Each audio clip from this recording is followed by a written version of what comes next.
Hello students, welcome to my channel English with Barkha ma'am. तो आज हम पढ़ने जा रहे हैं टेंस को हिंदी में काल कहा जाता है। ये हम बचपन से पढ़ते आ रहे हैं कि टेंस को हिंदी में काल कहते हैं।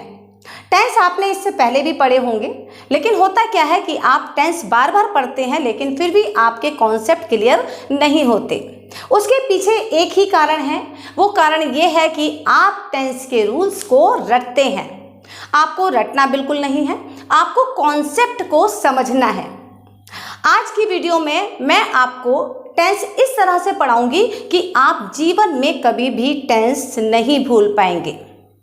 लेकिन आपको करना क्या है, आपको वीडियो को शुरू से लेकर आखिर तक देखना है और मुझे प्रॉमिस करना है कि बिना स्किप किए आप वीडियो को शुरू से अंत तक देखेंगे। यदि आपने वीडियो को ठीक से देख लिया तो मैं प्रॉमिस करती हूँ कि आप टेंस को कभी भी जीवन में नहीं भूल पाएंगे। तो चलिए शुरू करते हैं। लेकिन हाँ, वीडियो को शुरू करने से पहले मैं कहना चाहूँगी कि यदि मेरे चैनल पर आज आप पहली बार आए हैं तो मेरे चैनल को सब्सक्राइब कर दीजिए और बेल आइकन को प्रेस करना बिल्कुल मत भूलिएगा, क्योंकि अगली वीडियो का नोटिफिकेशन आप पर तभी जाएगा जब आप बेल आइकन को प्रेस कर देंगे। और वीडियो का कंटेंट अच्छा लगने पर आप लाइक भी कर सकते हैं, शेयर भी कर सकते हैं। तो चलिए शुरू करते हैं। सबसे पहले हम सीखेंगे कि टेंस होता क्या है, टेंस का मतलब क्या होता है। टेंस को कहा जाता है काल। टेंस को हिंदी में कहा जाता है काल। क्या टेंस को हम टाइम भी कह सकते हैं? बिल्कुल कह सकते हैं, क्योंकि टेंस से ही तो हमको पता चलता है कि कौन सा काम किस समय में हुआ है। तो टेंस को हम टाइम भी कह सकते हैं। टेंस को टाइम के आधार पर 3 भागों में बांटा जाता है। टाइम के आधार पर 3 भागों में इसको बांटा जाता है।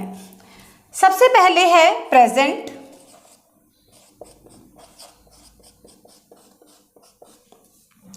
दूसरा है पास्ट और तीसरा है फ्यूचर। तो टाइम को कितने भागों में बांटा जा सकता है? 3 भागों में। भाई, एक समय हो गया जो प्रेजेंट में चल रहा है, एक समय हो गया जो बीत चुका है और एक समय हो गया जो फ्यूचर में आएगा। तो टेंस को हमने टाइम के आधार पर 3 भागों में बांट दिया है। पहला हो गया प्रेजेंट टेंस, दूसरा हो गया पास्ट टेंस और तीसरा हो गया फ्यूचर टेंस। तो हमको कितने टेंस पढ़ने हैं? हमको 3 टेंस पढ़ने हैं। अभी तक आपने क्या सीखा कि टेंस के समय के आधार पर 3 पार्ट होते हैं। पहला हो गया प्रेजेंट, दूसरा हो गया पास्ट और तीसरा हो गया फ्यूचर। टेंस की डेफिनेशन क्या है? It tells us the time of an action.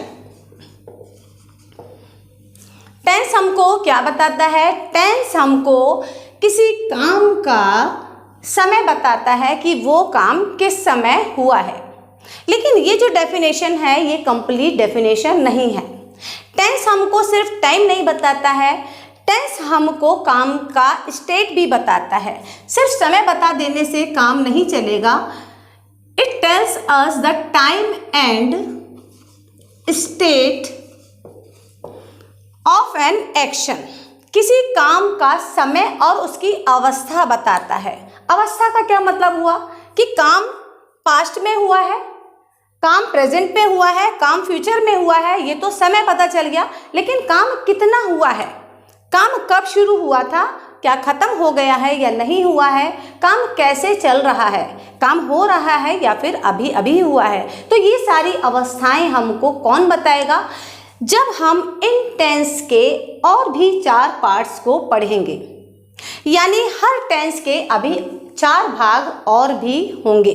वो कैसे होंगे? स्टेट के आधार पर, उसकी अवस्था को बताने के लिए इन टेंस के भी अभी 4 भाग होंगे। भाई, 3 टेंस हो गए थे, उनकी ज़रूरत क्यों पड़ी? उनकी ज़रूरत सिर्फ इसलिए पड़ी क्योंकि हमें काम की अवस्था का भी पता चलेगा इन 4 भागों से। तो इनके जो आगे के 4 भाग हैं वो कौन कौन से हैं? indefinite continuous perfect continuous।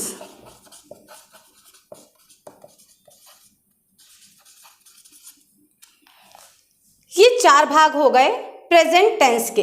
इसी तरह से पास्ट के भी और फ्यूचर के भी ये चारों भाग होंगे।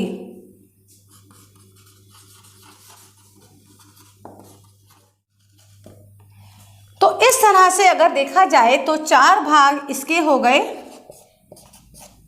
4 भाग इसके हो गए और 4 भाग इसके हो गए। तो कितने टेंसेस हो गए टोटल? टोटल टेंसेस हो गए हमारे 12। हमको कितने टेंसेस पढ़ने हैं? 12 नहीं, हमको वही 3 पढ़ने हैं, लेकिन उनके इन पार्ट्स को भी पढ़ना है। तो कुल मिलाकर हमारे 12 टेंसेस हो गए।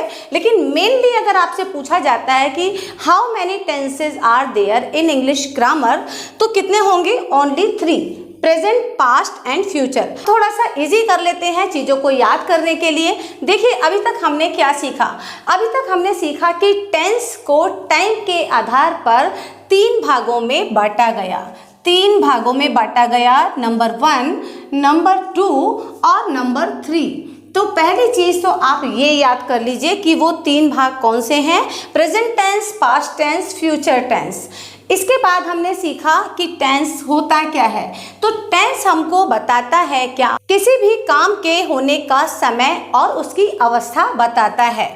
तो काम के होने की जो अवस्था है उसको बताने के लिए टेंस को आगे और 4 भागों में बांटा गया है। वो क्या बांटा गया है? वो 4 भाग हैं ये। देखिए इसको सभी में आपको लिखना है।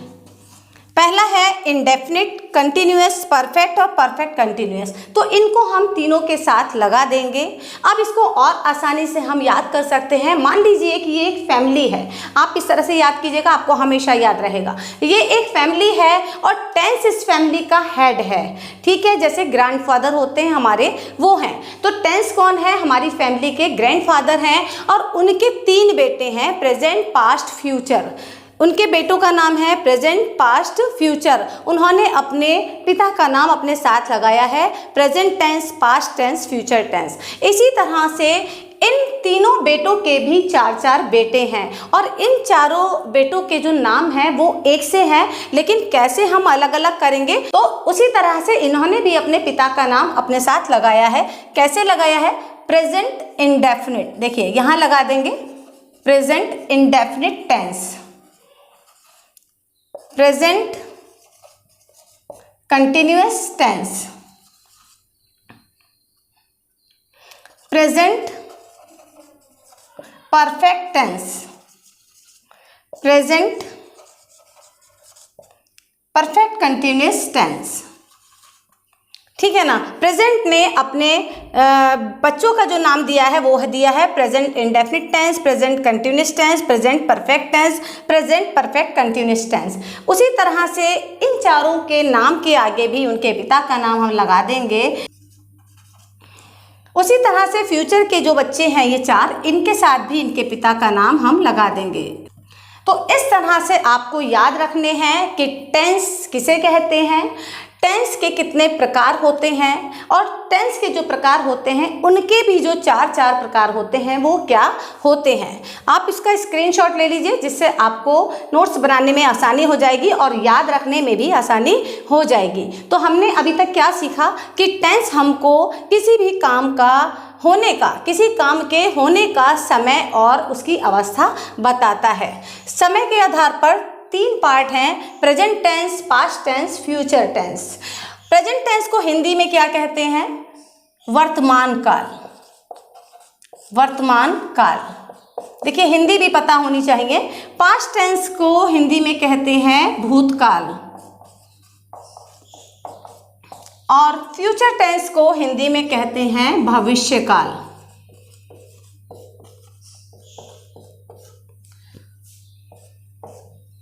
आई होप इतना क्लियर हो गया होगा। ये 3 जो कॉन्सेप्ट मैंने आपको बताए हैं, ये तीनों कॉन्सेप्ट्स आपको समझ में आ गए होंगे।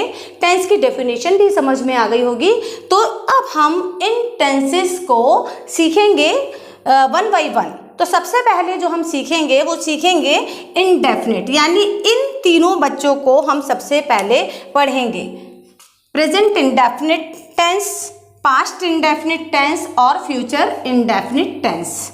आप कहेंगे कि ज़्यादातर लोग पहले प्रेजेंट को पढ़ा देते हैं, फिर पास्ट को पढ़ाते हैं और फ्यूचर को बाद में पढ़ाते हैं, लेकिन मैं आपको दूसरे कॉन्सेप्ट से पढ़ाऊंगी कि इंडेफिनिट के तीनों समय का ज्ञान आपको एक साथ होना चाहिए, रूल्स आपको एक साथ पता होने चाहिए, तभी आप डिफ्रेंशिएट कर पाएंगे कि कौन सा पास्ट है और कौन सा प्रेजेंट है या फिर कौन सा फ्यूचर है। तो चलिए आगे बढ़ते हैं।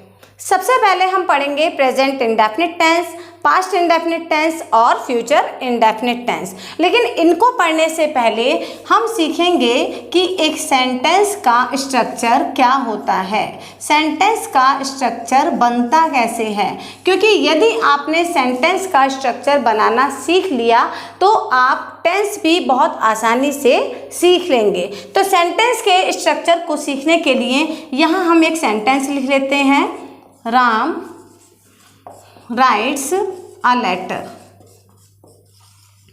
ये हो गया हमारा इंग्लिश का सेंटेंस। इसकी हिंदी क्या होगी? राम एक पत्र लिखता है। राम क्या करता है? राम एक पत्र लिखता है। ये हो गया हमारा हिंदी का सेंटेंस। देखिए बात एक ही है, एक इंग्लिश में लिखी है और एक हिंदी में लिखी है।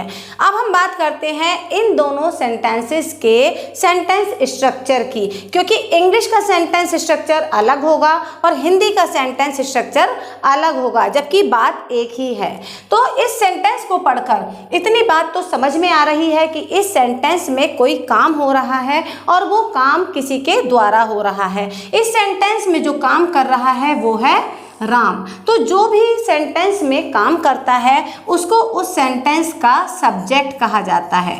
तो राम क्या हो गया? सब्जेक्ट। राम काम क्या कर रहा है? राम राइट्स, लिखता है, वो कुछ लिख रहा है। तो ये हो गई हमारी वर्ब, क्योंकि एक्शन वर्ड है, यहाँ कुछ काम हो रहा है, तो राइट्स हमारी हो गई वर्ब। उसके बाद उसने जो लिखा, जो वो काम कर रहा था, उसका एक परिणाम आया कि कुछ लिखा गया। क्या लिखा गया?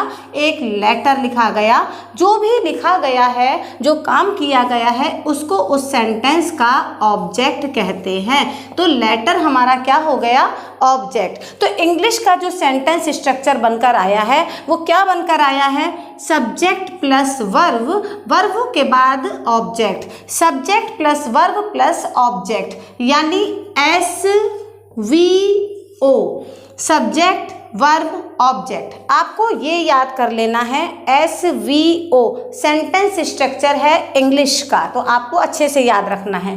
अब हम बात करते हैं हिंदी के सेंटेंस स्ट्रक्चर की। तो यहाँ भी काम हमारा कौन कर रहा है? राम। राम हो गया सब्जेक्ट। राम क्या काम कर रहा है? लिखता है, तो एक्शन वर्ड हो गया, ये हो गई हमारी वर्ब। उसके बाद उसने क्या लिखा? उसने एक पत्र लिखा, तो जो लिखा गया है वो हमारा हो गया ऑब्जेक्ट। जो भी काम होता है उसे कहते हैं ऑब्जेक्ट। तो हिंदी का जो सेंटेंस स्ट्रक्चर निकल कर आया है वो है subject plus object plus verb. ठीक है, सब्जेक्ट को हिंदी में कहा जाता है कर्ता, ऑब्जेक्ट को हिंदी में कहा जाता है कर्म और वर्ब को हिंदी में कहा जाता है क्रिया।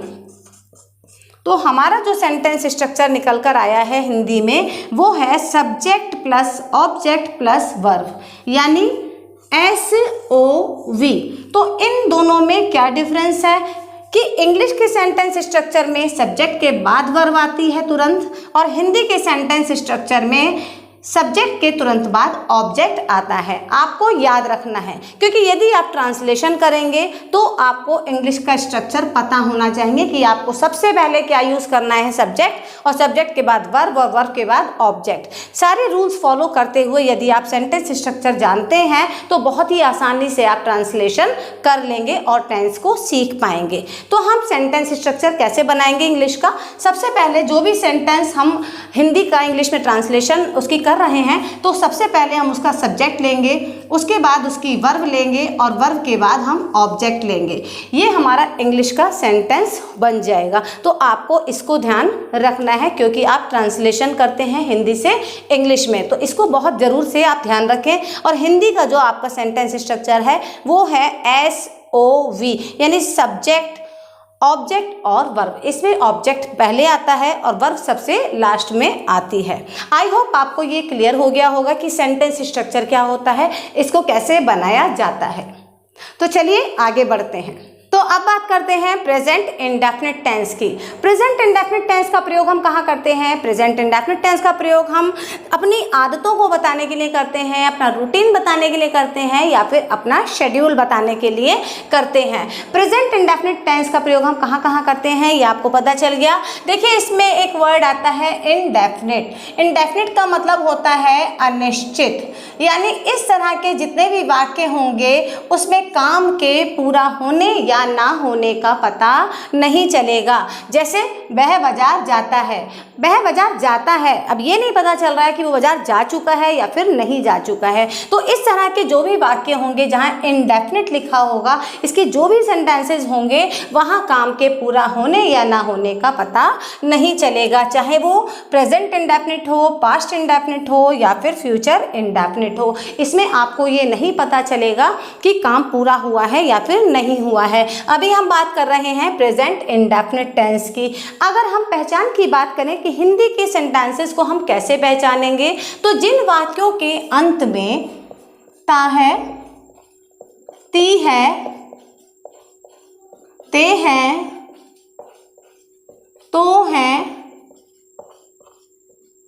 आदि शब्द आते हैं, तो हम समझ जाएंगे कि ये जो सेंटेंसेस हैं ये प्रेजेंट इंडेफिनिट टेंस के सेंटेंसेस हैं। ये तो हिंदी की बात हो गई कि ता है, ती है, ते है, तो है आदि शब्द अगर वाक्य के अंत में आते हैं तो हम समझ जाएंगे कि ये प्रेजेंट इंडेफिनिट टेंस के सेंटेंसेस हैं। ये कैसे समझेंगे? जैसे वह बाजार जाता है, ता है, मैं एक पत्र लिखती हूँ, ती हूँ, तो यहाँ जो वाक्य के अंत में साउंड आ रहा है वो आ रहा है ता है, ती हूँ। तो हम समझ जाएंगे कि ये जो सेंटेंसेस हैं ये किसके सेंटेंसेस हैं? ये प्रेजेंट इंडेफिनिट टेंस के सेंटेंसेस हैं। लेकिन अगर हम इंग्लिश में बात करें कि इंग्लिश में हम कैसे पहचानेंगे कि ये जो सेंटेंसेस हैं ये प्रेजेंट इंडेफिनिट टेंस के सेंटेंसेस हैं, तो यहाँ पर आपको ये मैजिक वर्ड्स लर्न करने होंगे। मैजिक वर्ड्स कौन से हैं? ये मैजिक वर्ड्स मीन्स ये जो रूल्स हैं कि हमको कौन सी वर्ब यूज़ करनी है, कौन सी हेल्पिंग वर्ब यूज़ करनी है, किस में क्या प्रयोग करना है, कौन सा रूल लगाना है। तो मैजिक वर्ड्स MW यानी मैजिक वर्ड्स, MV का मतलब हो गया मेन वर्ब, SS का मतलब हो गया सेंटेंस स्ट्रक्चर। यहाँ मैंने लिखा हुआ है, आप समझ जाइएगा। तो अगर इंग्लिश की बात करें तो मैंने अभी आपको बताया था कि इंग्लिश का जो स्ट्रक्चर होता है वो होता है SVO, सब्जेक्ट वर्ब ऑब्जेक्ट, यानी सब्जेक्ट के बाद जो वर्ब आती है आपको वर्ब पे फोकस करना है, वर्ब को ही देखना है, मैजिक वर्ड्स याद कर लेने हैं और आपको वर्ब पे फोकस करना है। मान लीजिए बहुत सारे सेंटेंसेस आपको दे दिए गए हैं कि इनमें से बताइए कि कौन कौन से जो सेंटेंसेस हैं वो प्रेजेंट इंडेफिनिट टेंस के सेंटेंसेस हैं। तो आप पहचान जाएंगे कैसे? आप सबसे पहले देखेंगे वर्ब।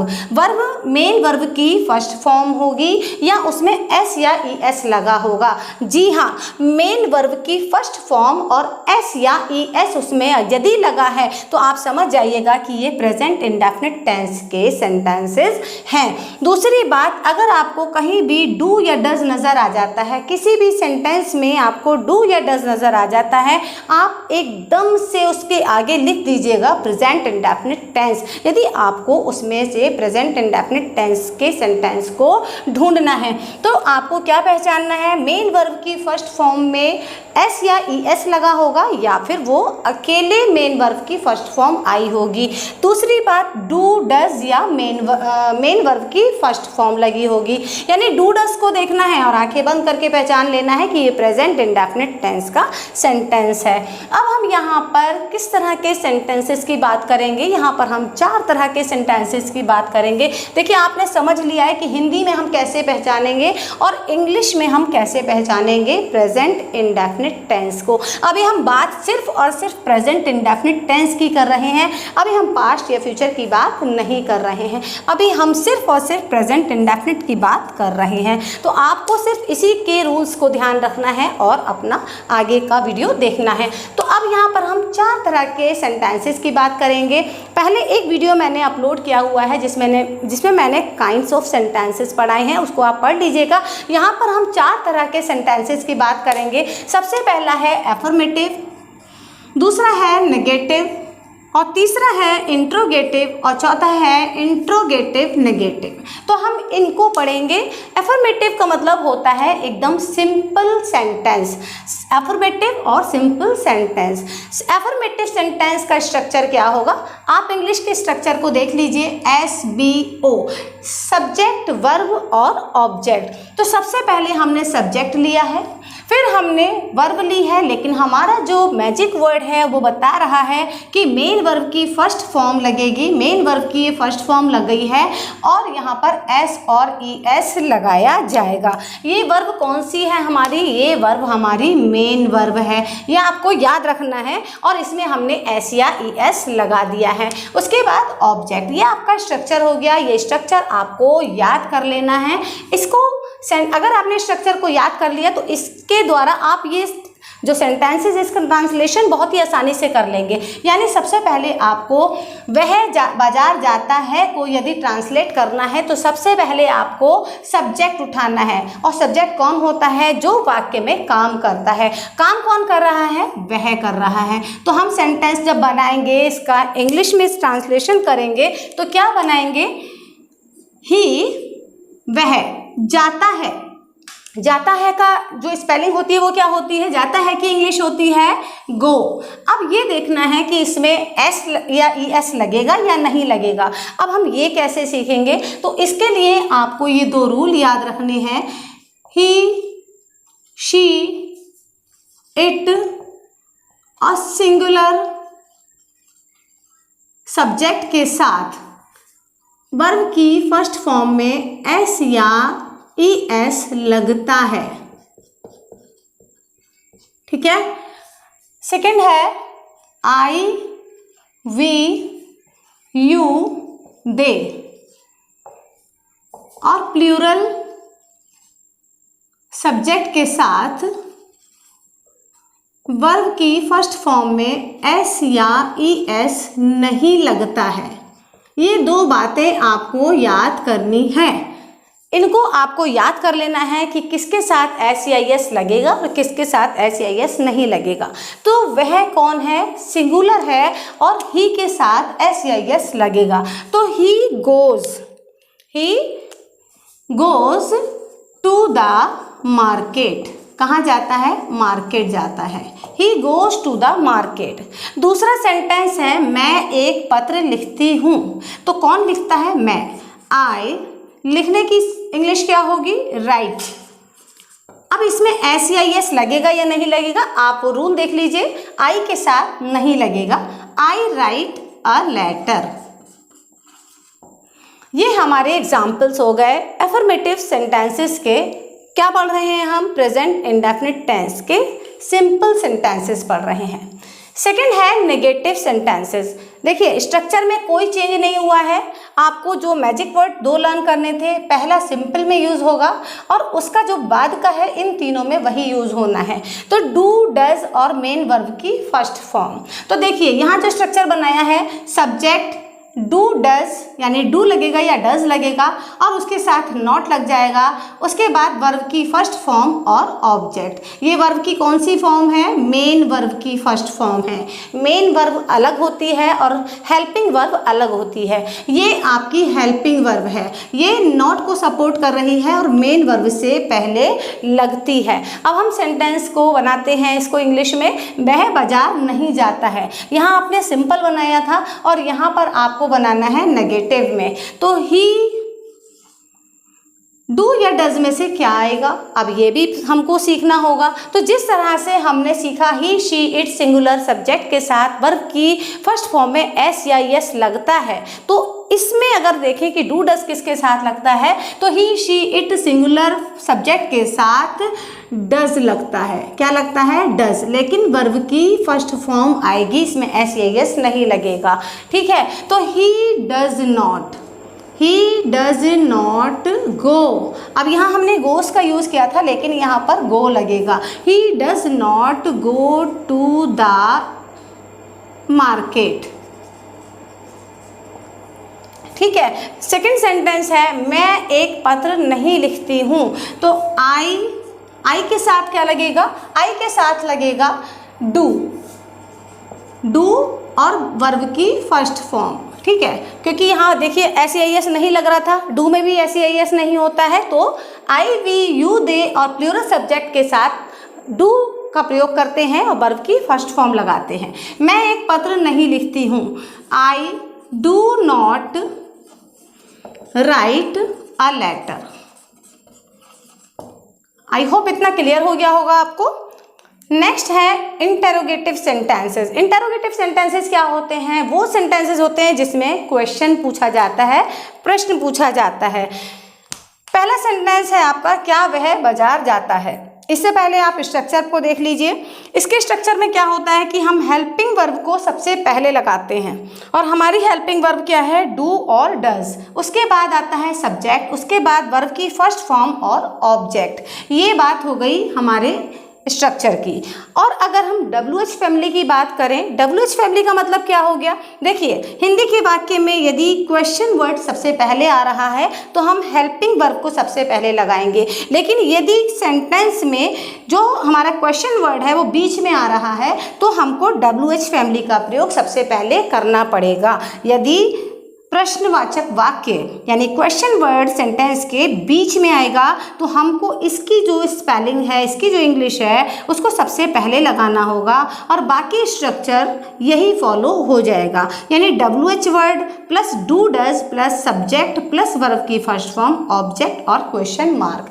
इन सेंटेंसेज में क्वेश्चन मार्क अगर आप नहीं लगाएंगे तो आप गलती करेंगे, आपका जो सेंटेंस होगा वो गलत हो जाएगा। तो पहला सेंटेंस है, क्या वह बाजार जाता है। तो हम सबसे पहले क्या, क्योंकि पहले लगा है तो हम सीधे हेल्पिंग वर्ब सबसे पहले लगाएंगे डू। क्या ही के साथ डू लगेगा? नहीं, ही के साथ लगेगा डज। डज ही गो, देखिए वर्ब आ गया, पहले डज आ गया, फिर सब्जेक्ट आ गया, फिर वर्ब की फर्स्ट फॉर्म आ गई। Does he go to the market. क्या वह बाजार जाता है। सेकंड है, वह बाजार क्यों जाता है। अब आपको WH वर्ड का जो एक एग्जाम्पल समझाना था, उसके लिए मैंने क्यों को बीच में ले लिया है। सवाल पूछा गया है, सवाल का तरीका बदल गया है। वह बाजार क्यों जाता है, तो क्यों की स्पेलिंग हम सबसे पहले लगाएंगे वाई।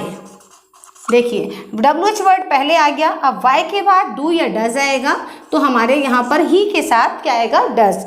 वाई डज ही, अब क्या आएगी? Verb. Why does he go to the market, कि वह बाजार क्यों जाता है। आई होप ये समझ में आ गया होगा कि जब क्या क्वेश्चन वर्ड से कोई सेंटेंस शुरू होता है तो आपको हेल्पिंग वर्ब सबसे पहले लगा देनी है उठाकर। जैसे नेगेटिव से अगर आपसे कोई कहेगा कि इसको इंट्रोगेटिव में चेंज कर दीजिए, तो आप हेल्पिंग वर्ब को सब्जेक्ट से पहले लगा देंगे, वो क्वेश्चन में बदल जाएगा। उसी तरह से अगर आप इंट्रोगेटिव सेंटेंसेस को ट्रांसलेट कर रहे हैं तो यदि क्वेश्चन वर्ड पहले है तो आपको हेल्पिंग वर्ब पहले लगानी है, और क्वेश्चन वर्ड अगर बीच में है तो आपको पहले उस क्वेश्चन वर्ड की स्पेलिंग सबसे पहले लगानी है, उसकी इंग्लिश पहले लगानी है, फिर डू या डज, फिर आपका सब्जेक्ट, वर्ब और ऑब्जेक्ट। आई होप इतना क्लियर हो गया होगा। अब आप बात करते हैं इंट्रोगेटिव और नेगेटिव। तो ये दोनों का मिक्सचर है, ये तो बहुत ही ईजी है। तो इसमें कुछ भी नहीं करना है। क्या वह बाजार नहीं जाता है, तो वो क्वेश्चन तो पूछ रहा है लेकिन नहीं में पूछ रहा है कि क्या वह बाजार नहीं जाता है, तो कुछ नहीं करना है। क्या से शुरू हुआ है तो आपको डज लगाना है, डज ही। अब नॉट कहाँ लगाया जाता है क्वेश्चन में? कभी भी याद कीजिए, कोई भी क्वेश्चन का सेंटेंस आप बना रहे हैं तो जो नॉट आता है वो हमेशा सब्जेक्ट के बाद आता है। Does he not go to the market. Does he not go to the market, does he not go to the market. तो हमने डज के बाद सब्जेक्ट लगाया और सब्जेक्ट के बाद हम नॉट लगाएंगे। Does he not go to the market. अब सेकंड सेंटेंस है वह बाजार क्यों नहीं जाता है। अब क्वेश्चन पूछ रहा है कि क्यों नहीं जाता है, तो हम सबसे पहले क्वेश्चन वर्ड की स्पेलिंग को आगे लिखेंगे। तो वाई डज, देखिए डज आ गया ना, हेल्पिंग वर्ब तो हमें लगानी ही लगानी है, लेकिन क्वेश्चन वर्ड पहले लगाना है क्योंकि ये बीच में आया है।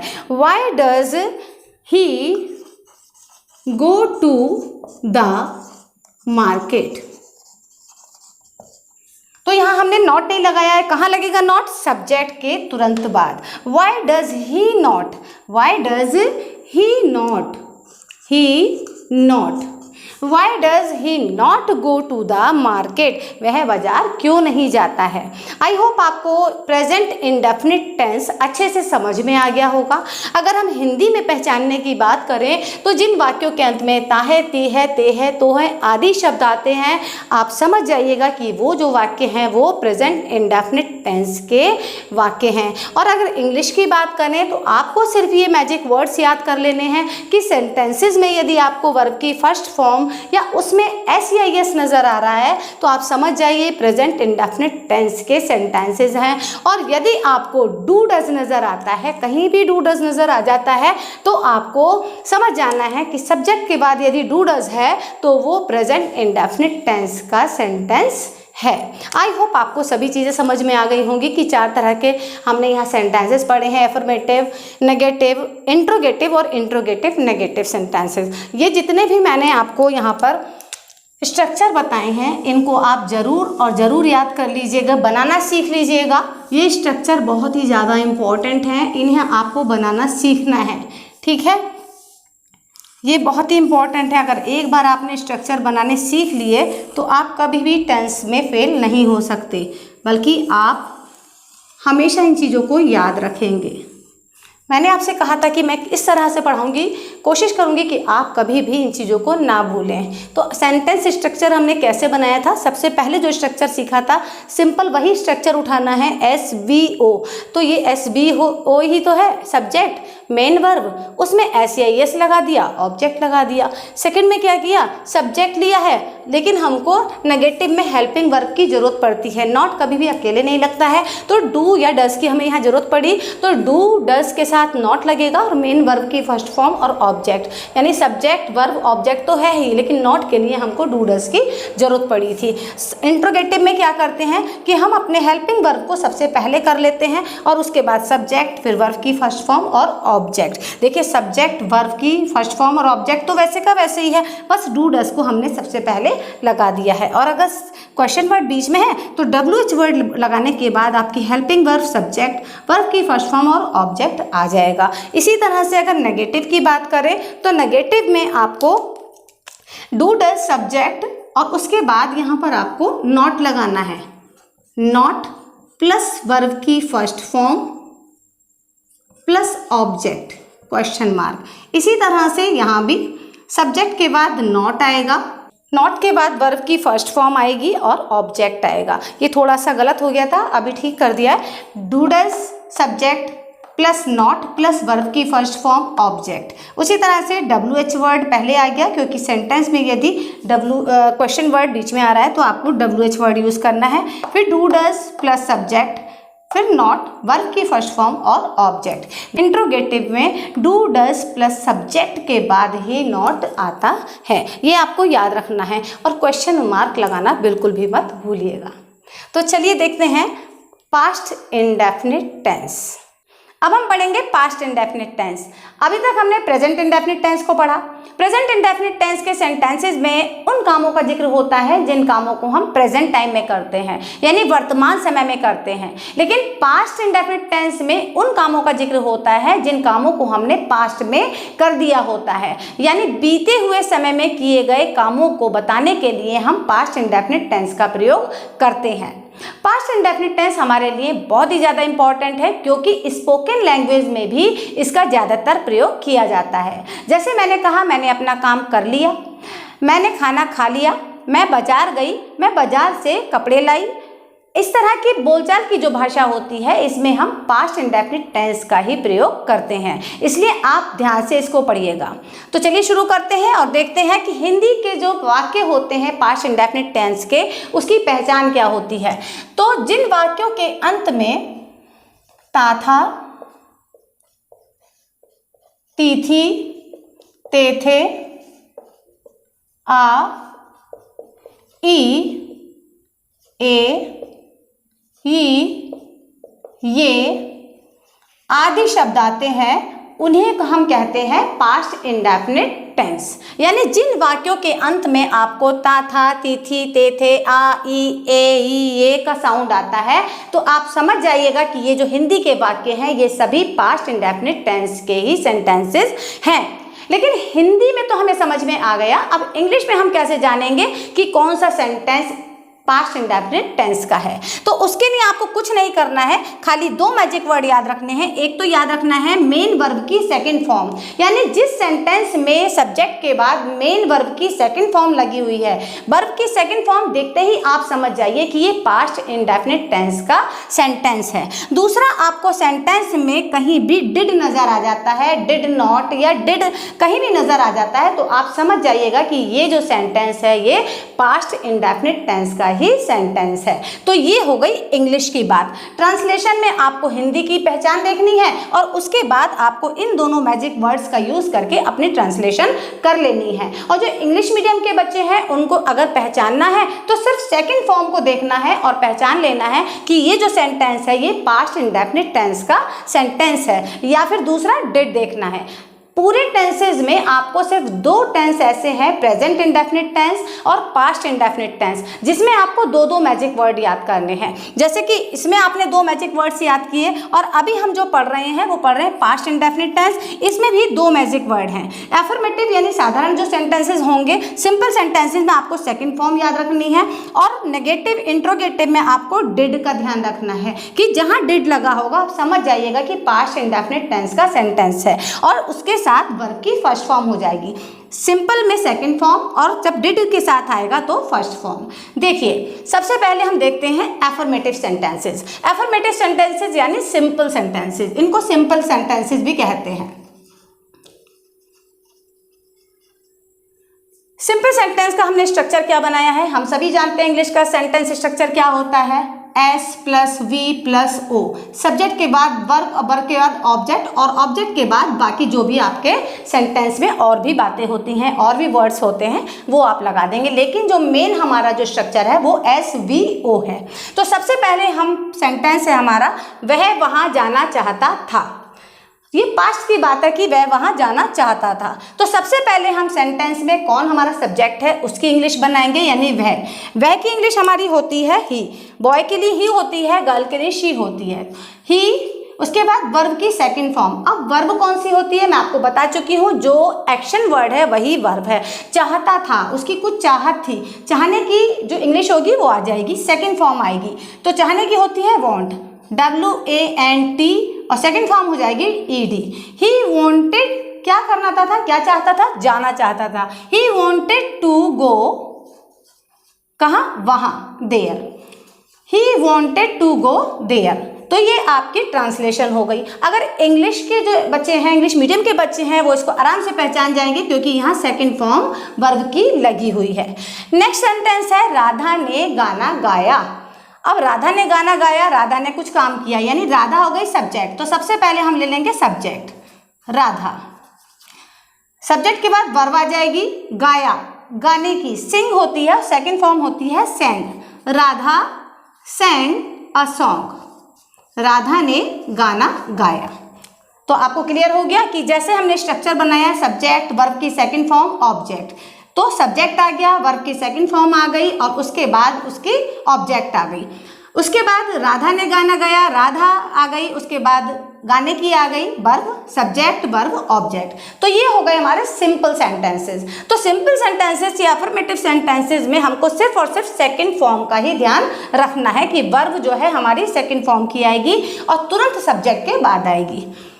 नेगेटिव सेंटेंसेस में क्या है, नेगेटिव सेंटेंस में मैंने आपको बताया एक मैजिक वर्ड है डिड। डिड के साथ वर्ब की फर्स्ट फॉर्म, यानी जो सिंपल है उसमें तो सेकंड फॉर्म लगानी है खाली, लेकिन जहां पर नेगेटिव आ जाता है तो नॉट कभी भी अकेले नहीं आता, नॉट हमेशा हेल्पिंग वर्ब के साथ आता है। तो हमारी हेल्पिंग वर्ब इसकी है डिड। अब यहाँ सेंटेंस है वह वहां नहीं जाना चाहता था, वो वहां नहीं जाना चाहता था। बाकी सेंटेंस पूरा वही है, खाली हमको डिड नॉट लगाना है। अच्छा, सारे सब्जेक्ट्स के साथ ये अकेला डिड ही आएगा। सबसे इजी टेंस यही है कि अफर्मेटिव में आपको सेकंड फॉर्म याद करनी है और नेगेटिव में आपको डिड याद करना है, दैट्स ऑल।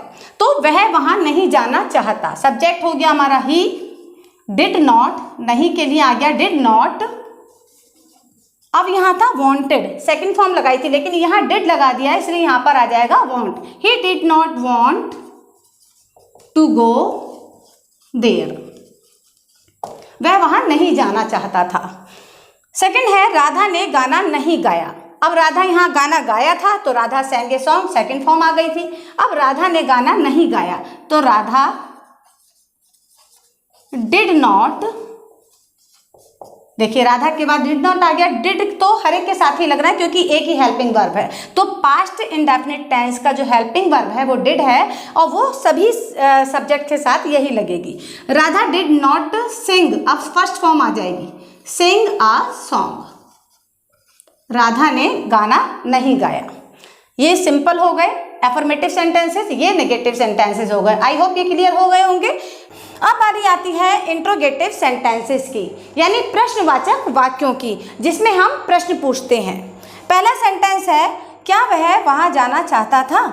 तो क्वेश्चन तो है लेकिन इसमें जो क्वेश्चन वर्ड है वो सबसे पहले आया है क्या। तो ऐसे में हम क्या करेंगे, सबसे पहले हेल्पिंग वर्ब डिड आएगी, फिर सब्जेक्ट, फिर वर्ब और वर्ब के बाद ऑब्जेक्ट लगा देंगे। तो हमारी हेल्पिंग वर्ब है did. Did he want to go there. हमने क्या किया, सबसे पहले हेल्पिंग वर्ब को लगाया, फिर सब्जेक्ट लगाया, फिर वर्ब की फर्स्ट फॉर्म लगाई और फिर ऑब्जेक्ट लगा दिया। डिड सबसे पहले इसलिए लगाया क्योंकि जो हमारा क्वेश्चन वर्ड है वो सबसे पहले आया था। नेक्स्ट सेंटेंस है वह वहां क्यों जाना चाहता था। अब क्वेश्चन तो ये भी है लेकिन इसमें जो क्वेश्चन वर्ड है वो बीच में आ गया। तब हम क्या करेंगे, जब क्वेश्चन वर्ड बीच में आता है तो हम सबसे पहले उसकी इंग्लिश लिखेंगे, उसके बाद हेल्पिंग वर्ब, फिर सब्जेक्ट और फिर वर्ब की फर्स्ट फॉर्म और फिर ऑब्जेक्ट लगा देंगे। तो इसकी जो इंग्लिश होगी वो होगी why. Why did he want to go there. Why did he want to go there? वह वहाँ क्यों जाना चाहता था। तो हमने सबसे पहले क्या किया, WH वर्ड की इंग्लिश लिखी, उसके बाद हेल्पिंग वर्ब, फिर सब्जेक्ट और सब्जेक्ट के बाद वर्ब की फर्स्ट फॉर्म और फिर हमने ऑब्जेक्ट लगा दिया। क्वेश्चन मार्क जरूर लगेगा, इसको लगाना बिल्कुल मत भूलिएगा। इंट्रोगेटिव सेंटेंसेस में अगर आपने क्वेश्चन मार्क नहीं लगाया तो सेंटेंस गलत हो जाएगा। तो आई थिंक ये कॉन्सेप्ट आपको क्लियर हो गया होगा कि यदि सेंटेंस में क्वेश्चन वर्ड सबसे पहले आएगा तो हम डिड सबसे पहले लगाएंगे, यानी हेल्पिंग वर्ब सबसे पहले लगाएंगे, फिर सब्जेक्ट, फिर वर्ब की फर्स्ट फॉर्म और फिर ऑब्जेक्ट लगा देंगे। लेकिन क्वेश्चन वर्ड यदि सेंटेंस के बीच में आएगा तो हम सबसे पहले उसकी इंग्लिश लगाएंगे, उसके बाद हेल्पिंग वर्ब, फिर सब्जेक्ट, फिर वर्ब की फर्स्ट फॉर्म और फिर ऑब्जेक्ट लगा देंगे।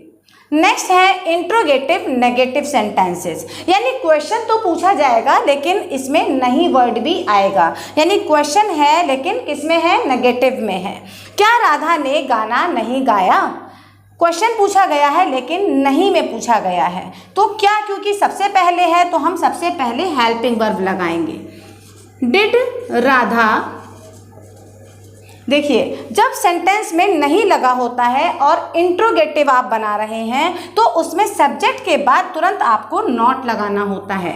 Did Radha not sing a song. Did Radha not sing a song, क्या राधा ने गाना नहीं गाया। देखिए जब यहाँ पर क्वेश्चन वर्ड सबसे पहले आया है तो हमने हेल्पिंग वर्ब सबसे पहले लगाई है, फिर सब्जेक्ट, फिर नॉट और फिर वर्ब की फर्स्ट फॉर्म और फिर ऑब्जेक्ट लगा दिया। नेक्स्ट सेंटेंस है राधा ने गाना क्यों नहीं गाया।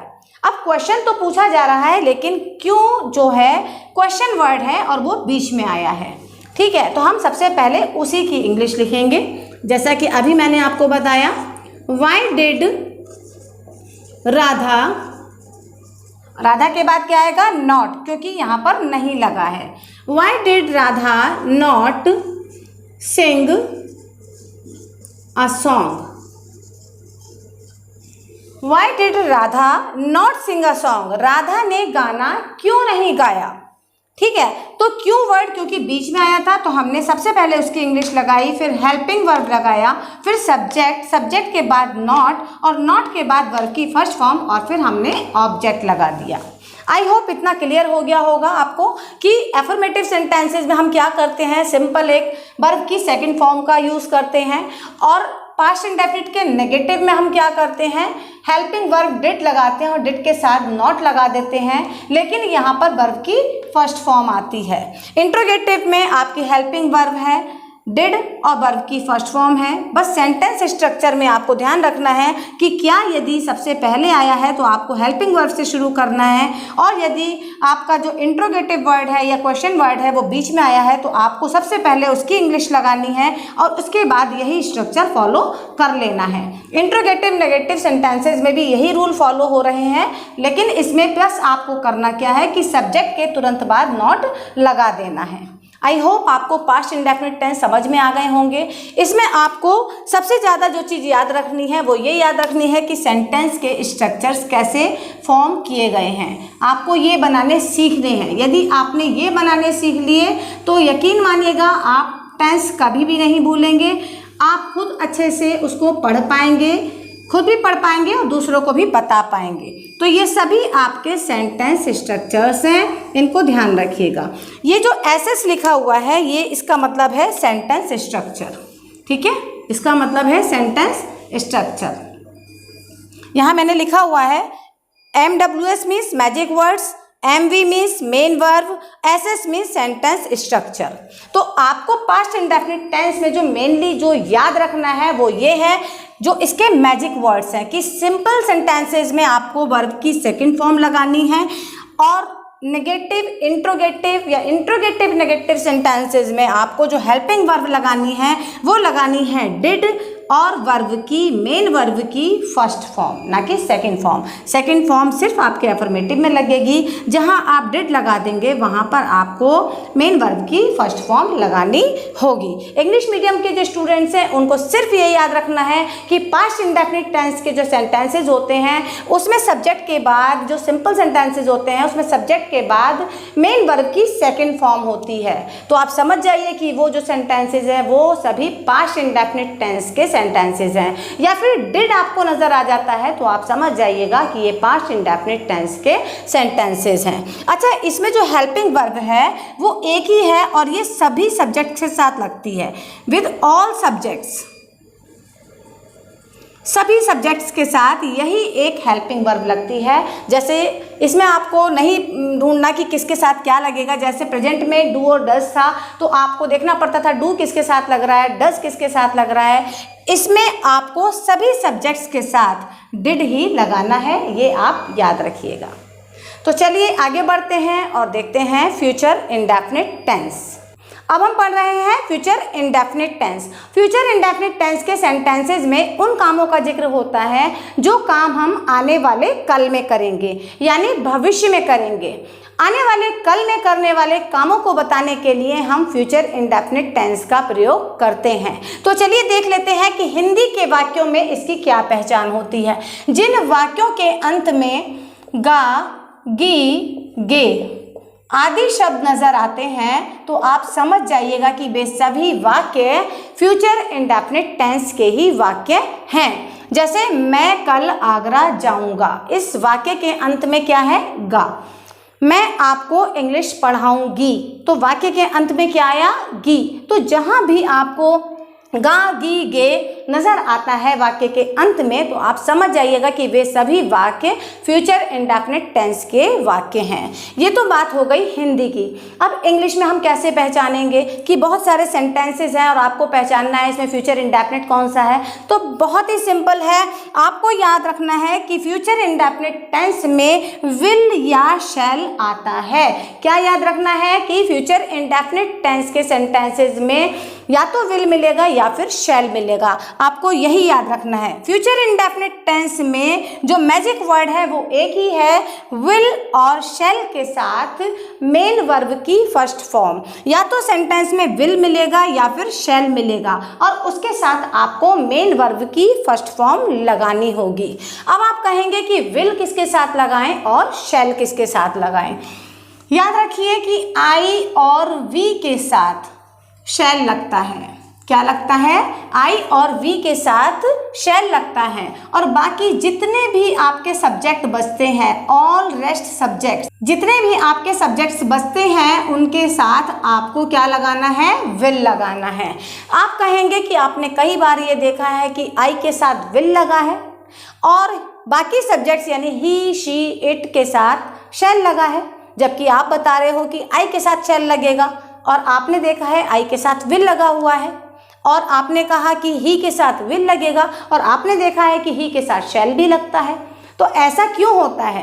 क्योंकि विल और शैल हमारी मॉडल वर्ब हैं और यदि सेंटेंस में ये 3 सिचुएशन मिले, सबसे पहले धमकी, दूसरा प्रॉमिस और तीसरा डिटर्मिनेशन, यानी सबसे पहले थ्रेट मिलेगा, फिर प्रॉमिस मिलता है या फिर स्ट्रॉन्ग डिटर्मिनेशन मिलता है, तो ऐसे वाक्यों में आप उल्टा पुल्टा कर देंगे। उल्टा पुल्टा का क्या मतलब? जैसे आई वी के साथ हमने शैल बताया है तो आप आई वी के साथ विल लगा देंगे और बाकी जितने भी सब्जेक्ट्स हैं उनके साथ शैल लगा देंगे, यानी इनके साथ शैल और इनके साथ विल लगा देंगे।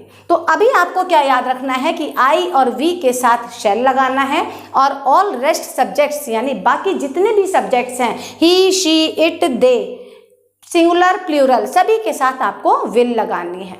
लेकिन वो 3 सिचुएशन कौन कौन सी हैं? प्रॉमिस, थ्रेट और डिटर्मिनेशन।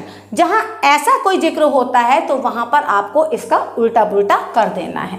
तो चलिए सबसे पहले देखते हैं अफर्मेटिव सेंटेंसेस। अफर्मेटिव सेंटेंसेस को हम क्या कहते हैं? Simple sentences. सिंपल सेंटेंसेस, साधारण वाक्य। पहला है मैं कल आगरा जाऊंगा।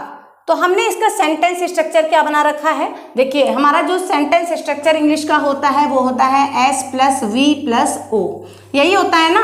तो हमको क्या करना है? बस हेल्पिंग वर्ब सब्जेक्ट के बाद लगा देनी है। सब्जेक्ट लिया, उसके बाद हेल्पिंग वर्ब ले ली और वर्ब की फर्स्ट फॉर्म और फिर ऑब्जेक्ट। Very simple. तो आपको इसमें क्या करना है? मैं कल आगरा जाऊंगा। तो सब्जेक्ट क्या है हमारा? आई।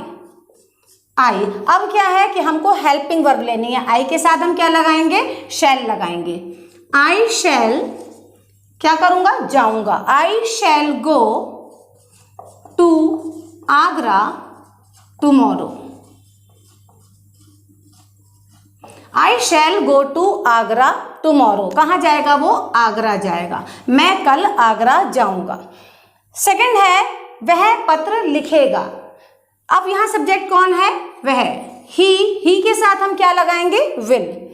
ही विल, लिखने की इंग्लिश क्या होती है? राइट। राइट ये है first form. He will write a letter. वह पत्र लिखेगा। तो समझ में आ गया होगा कि जो अफर्मेटिव सेंटेंसेस है उसमें आपको क्या करना है? सब्जेक्ट लेना है, उसके बाद विल या शैल लेना है और वर्ब की फर्स्ट फॉर्म और फिर ऑब्जेक्ट ले लेना है। नेक्स्ट है नेगेटिव सेंटेंसेस, जिसमें नहीं आता है। मैं कल आगरा नहीं जाऊंगा। यहाँ आपने बनाया मैं कल आगरा जाऊंगा। I shall go to Agra tomorrow. अब मैं कल आगरा नहीं जाऊंगा में क्या करेंगे कि जो हमारी हेल्पिंग वर्ब है उसके बाद हम नॉट लगा देंगे। विल या शैल के बाद नॉट लगा देंगे सब्जेक्ट के तुरंत बाद। I shall not go to Agra tomorrow. I shall not go to Agra tomorrow. देखिए यहाँ था I shall go to Agra tomorrow, यहाँ हो गया I shall not go to Agra tomorrow. बहुत ही सिंपल है कि हेल्पिंग वर्ब के बाद आपको नॉट लगा देना है। यदि आपसे कोई कहे कि ये सेंटेंस दे देता है और कहेगा नेगेटिव में इसको चेंज कीजिए, तो हेल्पिंग वर्ब के बाद आप नॉट लगा दीजिए। वेरी सिंपल, वो नेगेटिव में चेंज हो जाएगा। अब है he will write a letter, वह पत्र लिखेगा। इसको नेगेटिव में करना है ना, वह पत्र नहीं लिखेगा, तो he will not write a letter. Will के बाद हमारा नॉट आ जाएगा। सबसे पहले सब्जेक्ट, फिर हेल्पिंग वर्ब और उसके बाद not. He will not write a letter. I hope clear हो गया होगा कि आपको क्या करना है। नेगेटिव में खाली हेल्पिंग वर्ब के बाद आपको नॉट लगा देना है। इसके बाद है इंट्रोगेटिव सेंटेंसेस, यानी प्रश्नवाचक वाक्य जिसमें क्वेश्चन पूछे जाते हैं। क्वेश्चन के दो फॉर्म हैं, या तो क्वेश्चन वर्ड पहले होगा या क्वेश्चन वर्ड बीच में होगा। तो मैं आपको पहले ही बता चुकी हूँ कि क्वेश्चन वर्ड पहले है तो हेल्पिंग वर्ब को पहले लगा देना है सब्जेक्ट से, बस इतना करना है। और अगर आपका इंट्रोगेटिव वर्ड बीच में है तो आपको इसकी इंग्लिश पहले लगानी है, फिर हेल्पिंग वर्ब लगानी है और पूरा स्ट्रक्चर वही फॉलो हो जाएगा। क्या मैं कल आगरा जाऊँगा, क्वेश्चन पूछा जा रहा है और क्या जो है सबसे पहले है, क्वेश्चन वर्ड सबसे पहले है, तो हम यहाँ लगाएंगे सबसे पहले हेल्पिंग वर्ब। शैल आई क्या हो गया subject. Shall I go to Agra tomorrow. Shall I go to Agra tomorrow, क्या मैं कल आगरा जाऊंगा।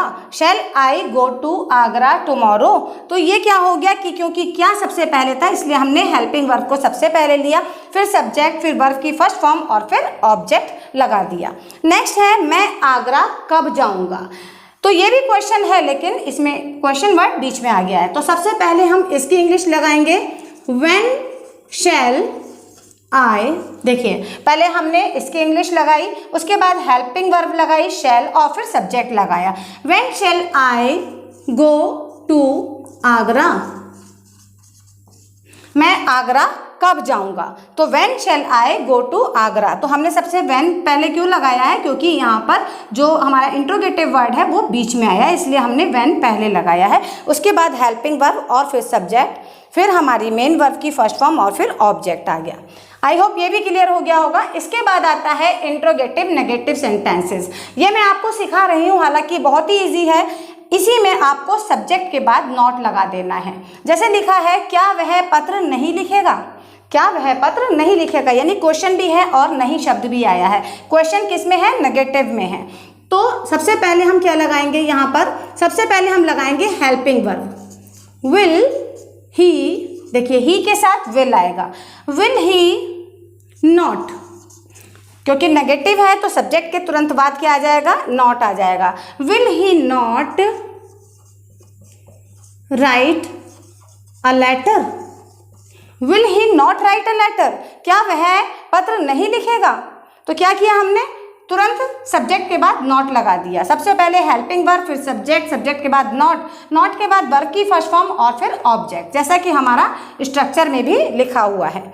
नेक्स्ट है वह पत्र क्यों नहीं लिखेगा। अब क्वेश्चन तो है लेकिन क्या हुआ, क्वेश्चन वर्ड बीच में आ गया है। तो सबसे पहले हम उसकी इंग्लिश लिखेंगे why. Why will he, why सबसे पहले आ गया क्योंकि इंग्लिश, उसके बाद हमारी हेल्पिंग वर्ब और फिर he. Why will he not, subject के तुरंत बाद हमारा नॉट आता है। इंट्रोगेटिव सेंटेंसेस में अगर नेगेटिव है तो आपको क्या करना है, नेगेटिव सेंटेंसेस को ट्रांसलेट करते समय कि सब्जेक्ट के तुरंत बाद आपको नॉट लगाना है। कई बार क्या करते हैं बच्चे, हेल्पिंग वर्ब के साथ ही लगा देते हैं। आपको ऐसा नहीं करना है, ये गलत है। आपको क्या करना है कि हेल्पिंग वर्ब के बाद सब्जेक्ट और सब्जेक्ट के तुरंत बाद नॉट लगाना है। Why will he not